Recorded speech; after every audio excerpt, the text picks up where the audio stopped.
Okay, guys, greetings from New York. This is Ilkay John Standard. I am the founder of GenX. It's a design and technology company focusing on helping AEC industry. I will tell a little bit about the company, the kind of projects we are doing, and what we are trying to do with aerospace technology. So our why is the fact that construction has been one of the only industry that is losing productivity over the years. And I happen to see and realize, being in the Gen X age area, that we become the the gap filler between the younger generation and the senior management, and help them understand the benefit of technology, but also understanding how the process in the field works. So that is what inspired me to choose the name of GenX. So we get to work with schools, and we have multiple partners, collaborators all around the world. I always work global, and definitely that's how we continue to work, because we believe, definitely the collaboration is one way to solve problems, but also understanding the problems. That being said, majority of our experiences in BIM, and we get to work in 7 different countries and 7 cities, mainly large-scale projects, and from design to concept design to construction and anything in between. We have done it in BIM, in Revit, and that's definitely our one of the strongest areas that we are in. So moving forward, I will be talking about one of our projects actually, and see how we worked on this in Revit, as well as Catia, which is our aerospace technology that we want to focus on. So I'm not sure if you guys are, I'm kind of sure actually that you guys heard of Catia and the Sol system and aerospace technology, that their technology is being used mainly for aerospace, automobile and manufacturing. And so I tried to convey an idea here, saying that, there is no difference between an Airbus design to a high-rise building. So kind of flipping this airplane and then cutting off the wings, it's not too different than any high-rise building. What we have is, design envelope, the structured MEP systems. What we need is simulation, coordination, and fabrication. There is really not much of a difference, except that maybe architectural projects are much customized, right? So moving from that, the SOL system names that construction, cities, and territories, different than architecture, engineering, and construction. This includes a bigger area of topics, and definitely covers more problem solving. And I just wanted to highlight that because the language they use sometimes doesn't necessarily match the ones that we use. So I will show a couple projects that we built with Catia, and one of them is a modular construction. We collaborated with MBBJ of Tim Johnson of MBBJ, and this is something we presented in CTBH 2019 in Dubai. Or let me start the video actually. So I have multiple videos to go over. Sorry, there you go. So basically, we wanted to understand how we can use Catia's generative tool to create and analyze a site model, and based on the site, deciding our core elements, how our module units can be laid out, and looking into the module units themselves and optimize them and see, how we could be using this more efficiently. And every part is an individual part that is designed and put together. So it is also prefabrication level information. But there are other tools that we like to use in Catia, a generative design, 3D experience platform, is the fact that, using some sketch tool that is helping designers to design, but also convert that into computational design. Here we are showing a computational design generatively created, a massing environment that is adjusting to modular units within as we change. So this is our parametric design tool that we have focused on. That's secondly, we did a study for how we will do that for timber modular construction, and we actually have that right here. I will quickly go over this. This is basically, we are able to design and produce every tiny item from bolts to columns to every item that you could think of. And that is being utilized and put together. So when the building is done, they are quantifiable and easy to schedule, and all the things that you need for construction. Next, we use Catia for design optimization. Our experience is very much in high-rise buildings and specifically facade design. So we have a lot of issues there that we know of that kind of Catia solves for us. So here we are showing on the left our XGen model. This is again our parametric design concept model that is the driver for the design. And we built our panel, and we are using scripting for instantiating our panels to the facades based on the the parameters that were given, that was created in the driver. Right now, our driver geometry is on the right side, and as it's being changed and updated, it's updated with the panels as well. So this is a pretty much very seamless workflow, and neither you can do this in Revit or Grasshopper as seamless as you could be doing in Catia. So obviously we use all the other tools, and so that's how we get to appreciate a little bit more how Catia actually does this with more accuracy and an extreme level of customization. So I'm going to the next. I will be sharing another video right here. Actually, do I have it open? Yes. So we also look into Catia using it as free-form geometry, and see how we can use for panelization and optimization of the panelization, and being able to analyze and understand and change it as needed. As you see on the left, we are changing our parameters for panel sizes, and that updates our geometry or panels. We are able to add colorization to understand the deviation from the size that we want to have, and that shows us those areas. And on the right side, we just had the monitor showing us the individual panel sizes, the number of the sizes. And right now we have a attractor point that is moving around to create open space openings, and also so we are also, let me move this faster than, as you see that we are able to build the panels, and those panels are being instantiated, and it knows which parts are glazing, which parts are solids, and as you see the details come together really beautifully.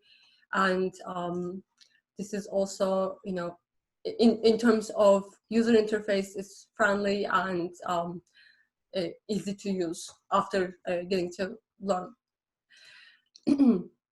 So we have some very interesting research projects as well.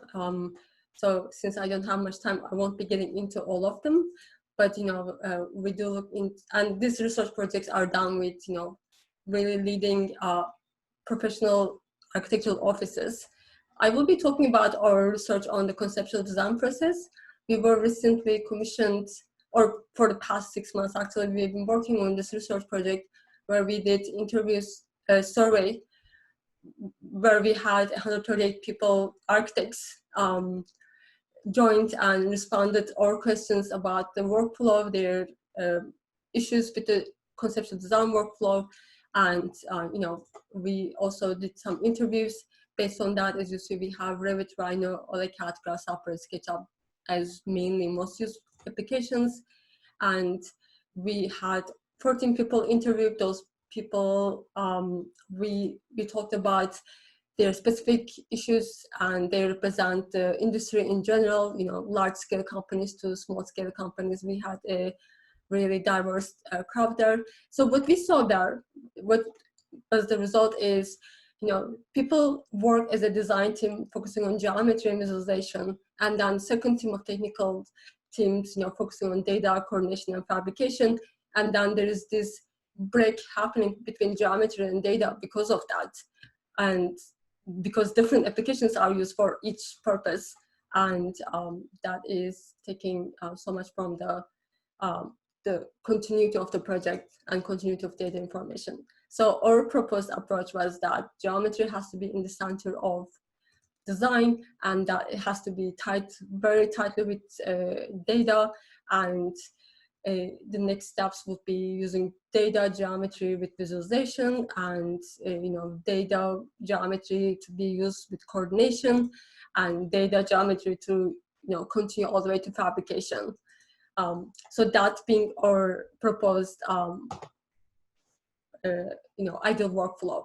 So from here, I will be jumping into a case study that I want to show. This is a study we did with Libeskind, Studio Libeskind. We are so grateful that they let us actually show this project today. So I'm going to quickly jump into the project right here. So this is the design by the architect, and they give us their Rhino model. We originally, for the DD purposes, we built their Revit model, and because the geometry was so complex at the bottom, the angles and changing surfaces, we had so many issues with Revit, so we wanted to test and understand how Catia can solve it. And I will go through quickly, actually, since I don't have much time left, but these are the applications that we use in Catia, 3D experience platform that is on the cloud, so it's on the browser. We are opening on the browser. And if I were to mention the workflow quickly, we get the geometry and input geometry as this mass from Rhino, and then we have inputs from Excel that could be the levels. We create surfaces in XGen. From the surfaces, we create our edges and then planes, and then we use all of them to create the mullions, and then that becomes the panels and assemblies. So this is a little, we could go into this a little bit more detail, but I don't think we have much time, and I actually do have You have a video. 6 minutes. Okay, so there's this video I have. So let me show that. So here we are showing that we are on the browser. As you see, we are logging into the Catia today's platform. We are importing the file, STP file from Rhino, and let me move this faster. So this is the geometry. Get in, we open our visualization script here and insert the Excel file to create our levels, and we divide our surfaces to create the panel grid system for the panels, for the facades. And that way we are able to create our divisions on the surface. And the great things about XGen is while you're working on the visual graph, you're immediately seeing the changes in the 3D environment, and whatever 3D environment changes you make is also applied to the graph. So it's really intuitive, it's really easy, and it's not that different than, in terms of graphics, it's not different than Grasshopper. At this stage, what we are doing is we are analyzing the facade. Let me move to the side. As you see, we use colorization to understand different panel sizes that deviate from the original size that we want. And based on that, we could be changing the panel width on the left is shown to work on the optimization. And we also have other items like the number of edges, like how many rectangle panels, how many triangle panels we have, their square foots, and all that information is also available really automatically and very quickly. And this is a version of that divided surfaces created on the facade. The next, for us to study our mullions, because this is a prefabrication level model, we work on every part of the mullion. So again, let me go through this really quickly. So these are all the different type of mullions. We have vertical, single families, single mullions to horizontal mullions. So this is a very difficult condition on this horizontal mullion. And this was so difficult to do in Revit. We had such hard time. And what I want to highlight here is the nip of the mullion right here is supposed to be adjusting based on the surface angle. And that is something that, you know, the way we created this is that it automatically recognizes the surface on the model, and it just adjusts itself by keeping everything else as it should be. And because, and you see the parameters on the left side, you know, we are able to have widths, lengths, and, you know, the materials, the weights, and all that, which can be used for embodied energy calculations. And, you know, every part is individual parts, so they can be, you know, designed, changed differently. The very difficult condition is obviously the corner condition. Here we have internal and external corners, and basically, we are doing this here manually just to show, but if we change the angle of the surfaces that both edges sits on, it will automatically update itself.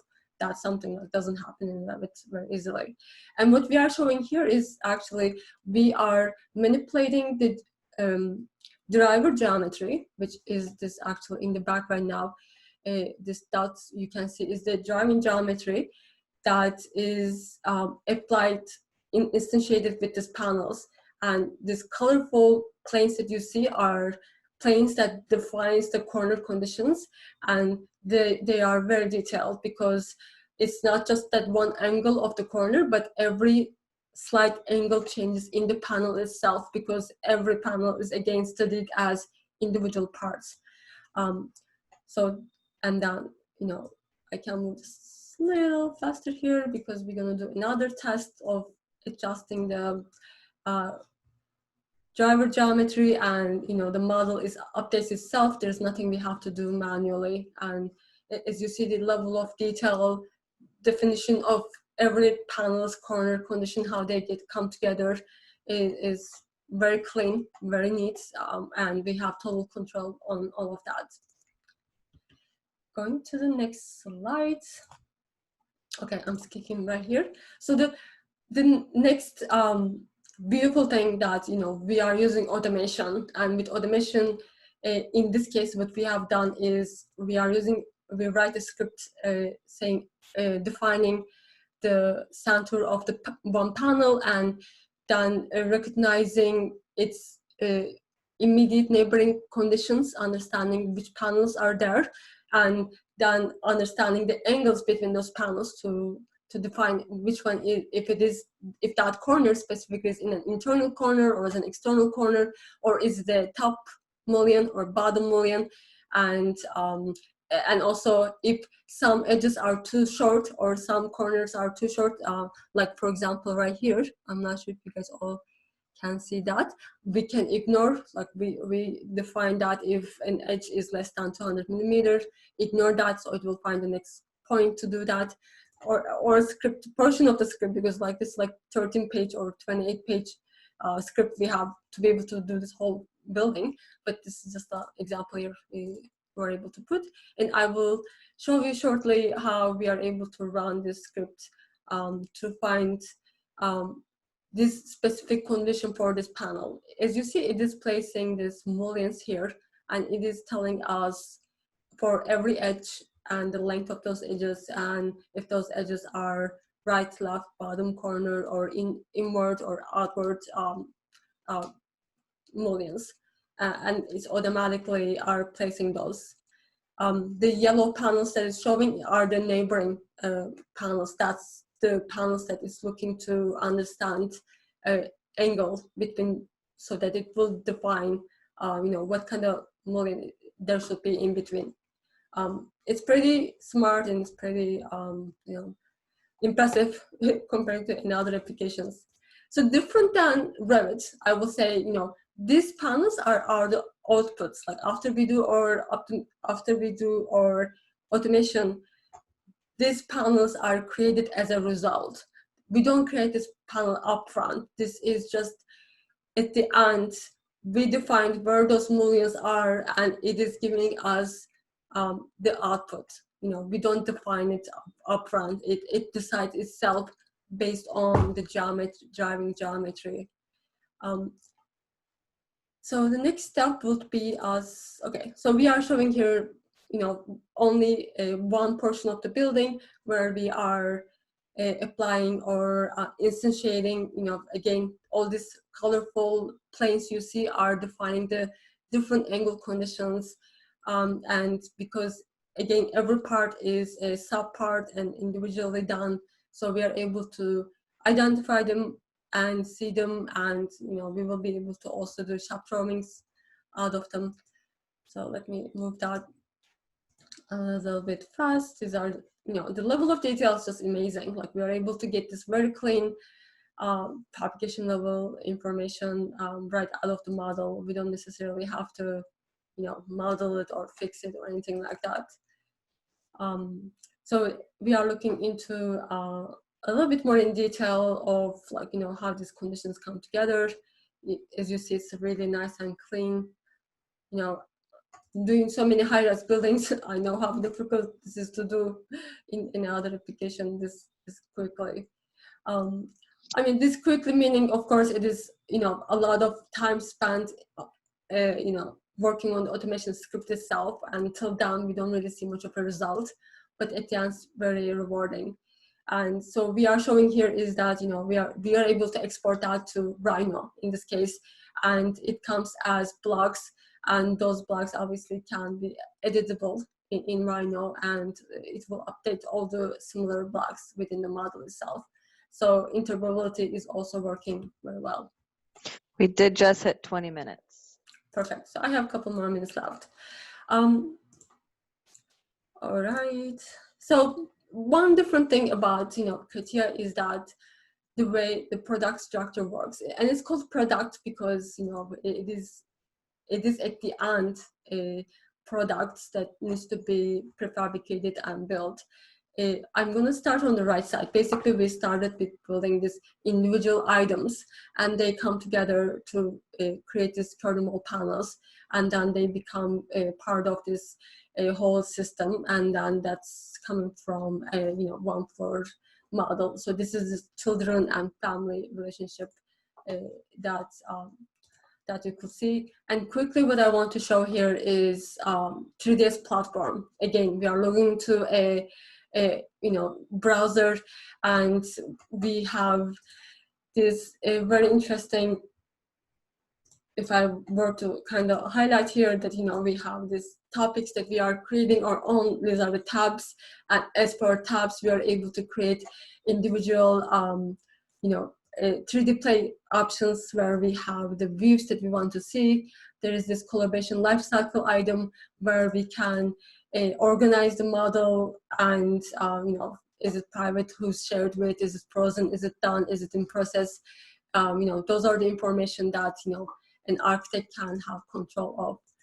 And so we are opening here one panel here actually to analyze its roots and the children relationship, and this is happening there. And the beautiful thing is you are designing this model, and then you're able to add comments right here in the platform itself, and you assign the team and write your comments, and then here my team member is sending me notes, and I am responding to her, and she will actually get a notification on that issue, which she will be able to address. So I'm going to pass these areas. This is again, we are showing how beautiful it is in terms of how clean it is. So she received my comment here, and she's able to see it and read it, and we can keep track of this process. The platform is not only great for design development, but also for communication. Okay, so lastly, we are showing that our graphic is a little low here. Let me make sure this is highest. It could be. We are also able to go back and analyze and work on the optimization. This is again our window for understanding the panel sizes, the number of panels, the areas, and the corner angles. Whatever is relevant to the project, whatever is client is interested, we are able to show those. Obviously, we're able to integrate with the other parts of the building so that we can see, we can coordinate with other parts of the building. And you see it has already beautiful,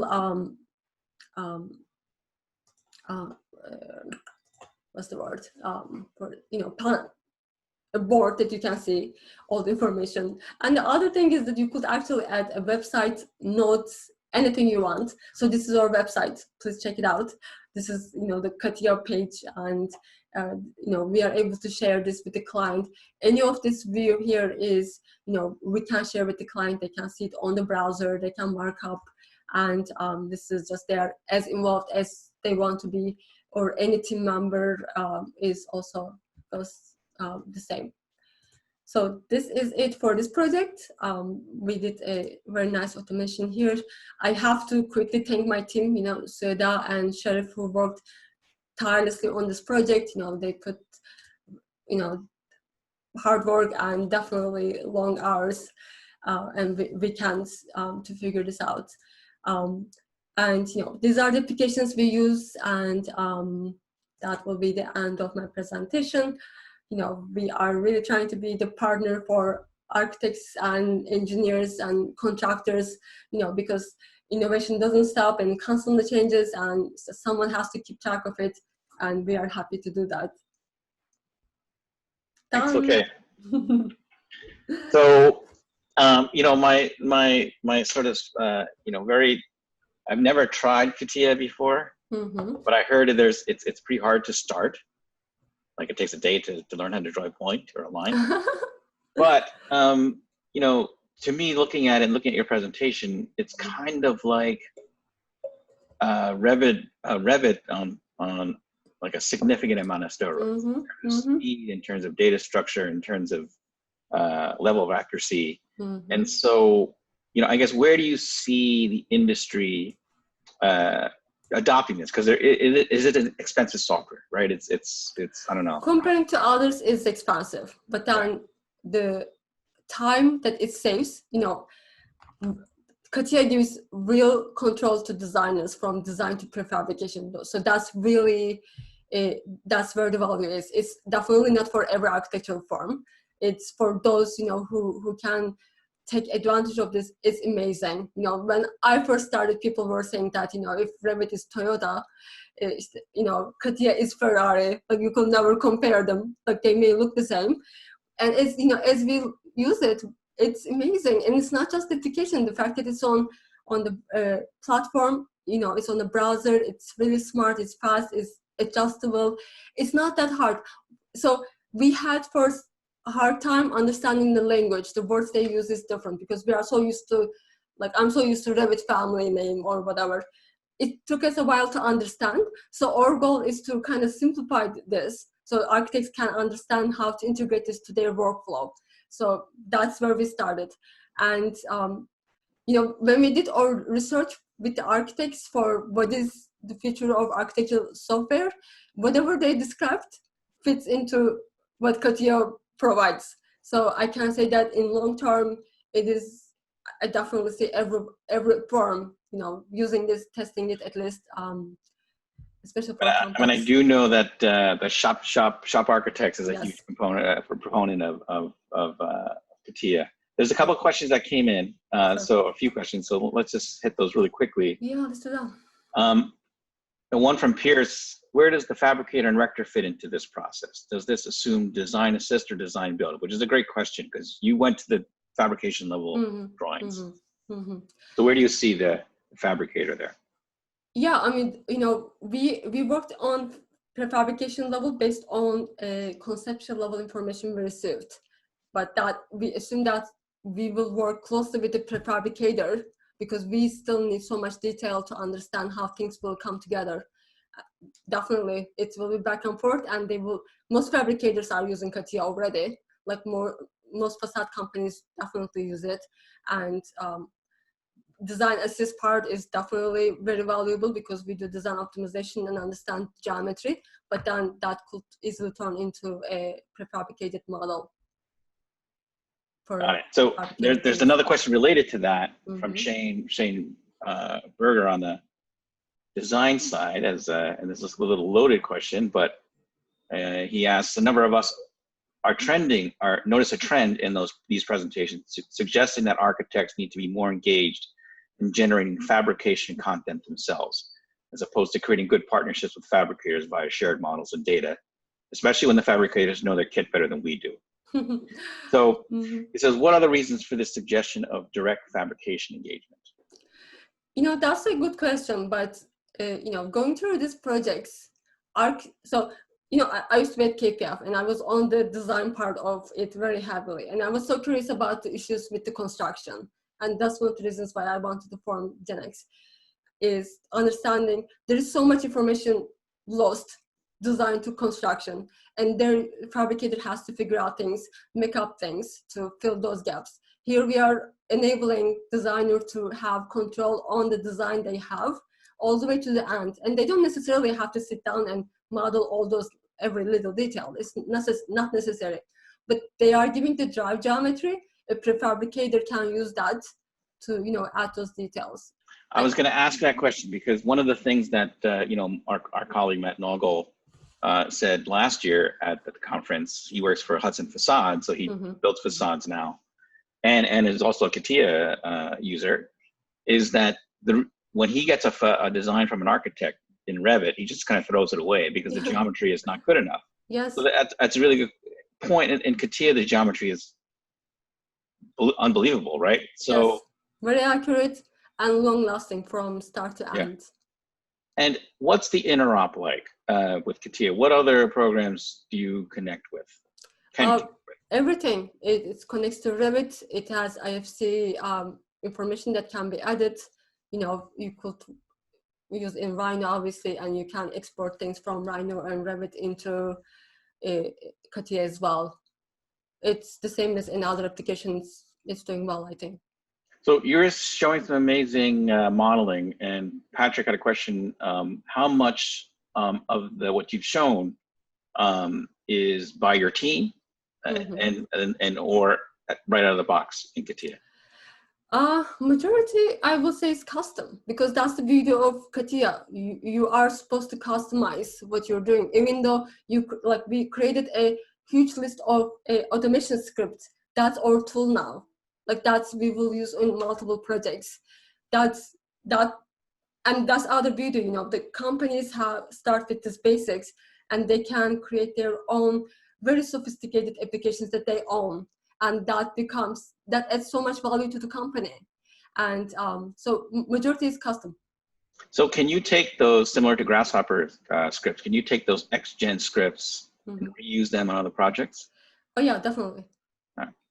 And Bob had a question. As design-related data, program, spatial relationships, leaf span, floor height, elevating, etc., been incorporated in your projects? More so the internal workings of the project. Not really. We haven't gotten to that internal study of that, but I know that that's very much doable. We have been focusing on a little bit more understanding of facades and more external envelope studies, because that's where the complication starts. But honestly, we can just import all Revit model with walls, columns, floor slabs, and everything, and use that as a background. And but you could also build your native as well in Catia. It's very similar to Revit. You have your stair tool, you have your wall tools, the door tools, but I can say I think it's more in progress. We haven't really tested much of that, but yes, it's doable. And I have a question about the documentation part. Not that I'm a fan of documentation, but it's still a process in our industry. can you issue drawings from conventional 2D drawings from the Catia platform?